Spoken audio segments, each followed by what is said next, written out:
Okay, so welcome to Speakers Talking About Speaking with me, Lee Jackson, the President of the Professional Speaking Association in the UK and Ireland.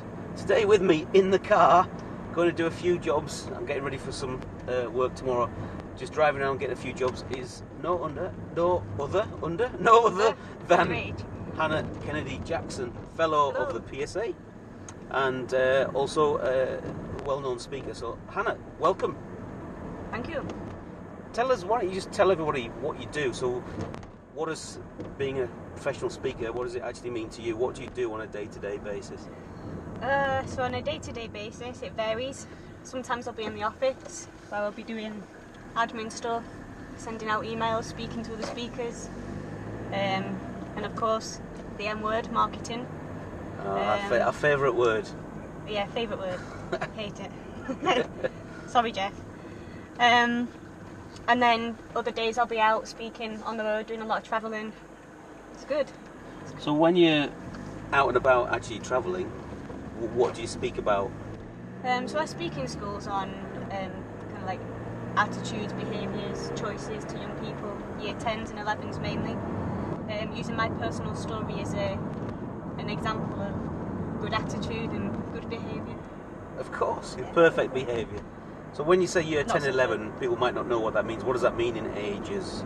So usually 14 to 16. Okay, so the top end of high school, yeah. Then, as we would say, yeah. Yeah, great. So do you always do like a keynote presentation, or do you have other things that you do? Well, I used to do just keynote presentations, and then a client of mine said that schools were looking for just a little bit more than just a keynote now. So I developed an 18-week program which goes in on the back of my keynote. That doesn't mean any more work for myself on day-to-day delivery.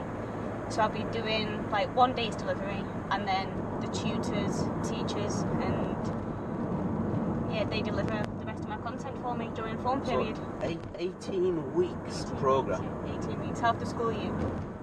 Wow, so that is a serious program. So obviously you don't want to give us every detail, but what kind of things do you put into 18 weeks? So I kind of figured that after listening to me for an hour, the kids would probably be sick of hearing me. So, so I got them. You know, we talk about the power of the PSA a lot, and I approached 13 school speakers.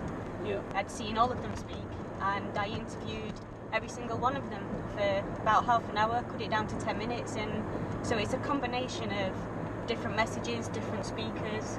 Okay. From revision skills to drugs and gang culture, really. Right, so literally everything. So literally everything. So it's not, because often a speaker, our businesses are often built just around us, aren't they? And yeah, like absolutely. our story or our face, you know. But you're saying you're drawing other people in as well on this one. Yeah. You know, so they're getting a wide variety of different topics and different contents, which fits in with a lot of the curriculum as well and what schools are after at the moment, PSHE. So it does actually have a box that it fits into. Okay. So maybe a lot of people here, maybe they either want to be speakers or they're already speakers, but they might never have thought about education as as a marketplace, I suppose. Have you noticed is there any differences to sort of education, schools, as opposed to businesses and stuff like that, as a marketplace? Personally, I'd say anyone who speaks in education is crazy, but... And you'll know, Lee. Like me? Yeah. But we do it for it's a great market to be in, but a hard market to be in. That's the advice I'd give to anybody aspiring to speak in schools. It's probably one of the toughest markets you're going to speak in, but it's well worth it. But probably one of the most rewarding at the same time. Yeah, I think what I like about being in schools, and that's still about 40-50% of my work, is that it's instant feedback. Yeah, definitely. Right, so you don't have to wait for a feedback sheet to come and see what you did or how you got on. They would literally say that's rubbish or and they're not scared to tell you or it's something. rubbish or Yeah. not either. I find that really quite refreshing, really. Yeah. I always joke and say that working with adults is a doddle, really. Do you know what I mean? Because they have to be polite mostly. They'll give you a nice round of applause, and most of all, they're all paid to be there usually. Yeah. So if I go into a workplace, at least they're getting paid to listen to me.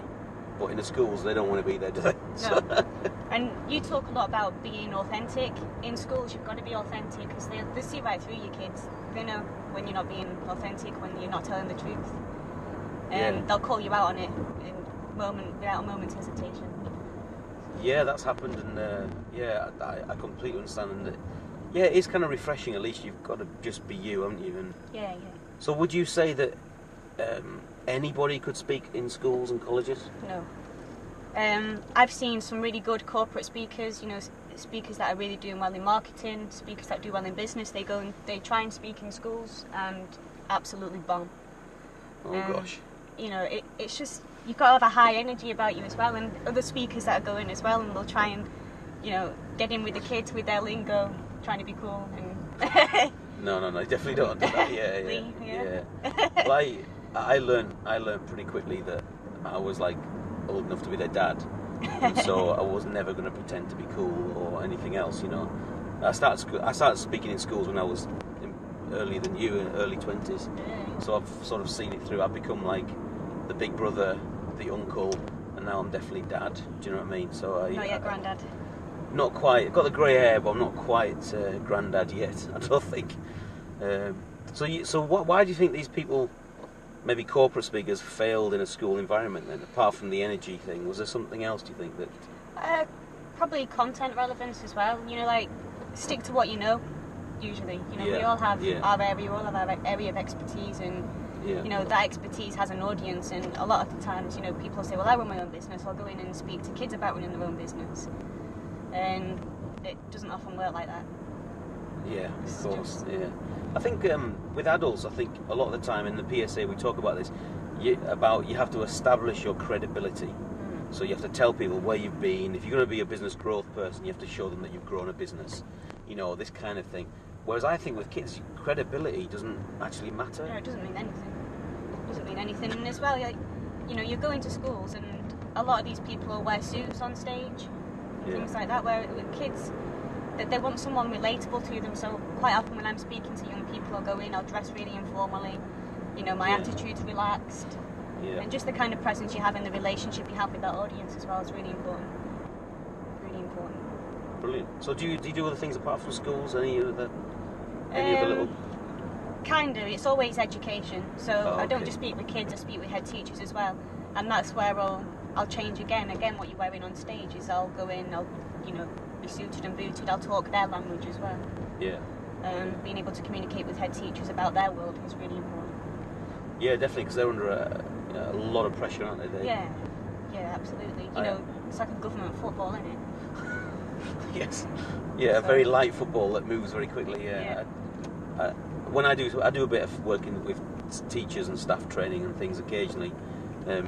It's not something I'd really market, but I do some of it because they ask me. So, and I always, the first thing I always say to them is I always thank the staff and the head and everybody, because I say that schools have been blamed for everything since World War II, pretty much.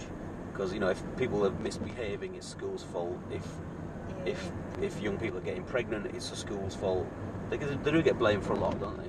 Yeah, they're under a hell of a lot of pressure, and I've always said, no matter what topic you're speaking on, whether it's motivation, whether it's revision skills, whether it's stress or well-being, anything like that, whatever you're speaking about in schools, the outcome that you're measured by is always the same, and that's exam results. Yeah.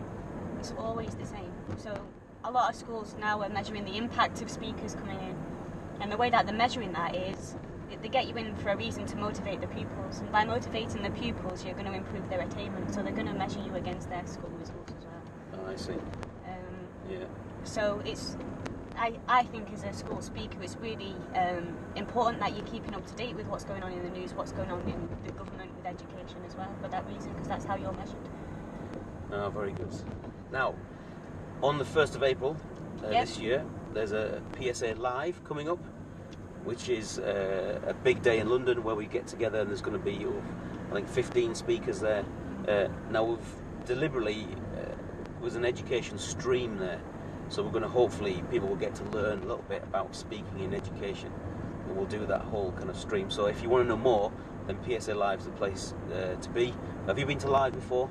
Yeah, been quite a few times, and Mega as well, but the conventions for the PSA, they're where it's at. I go there every year. Great. My 2 events of the year. Definitely worth it, isn't it? Definitely worth it. Yeah. So that's fantastic. Now, to finish, Hannah, can you give me and actually a presentation skills tip for somebody. So what have you learned kind of on the coalface, being up front? What kind of tip could you, maybe 1 or 2 tips for people about actually presenting to your best?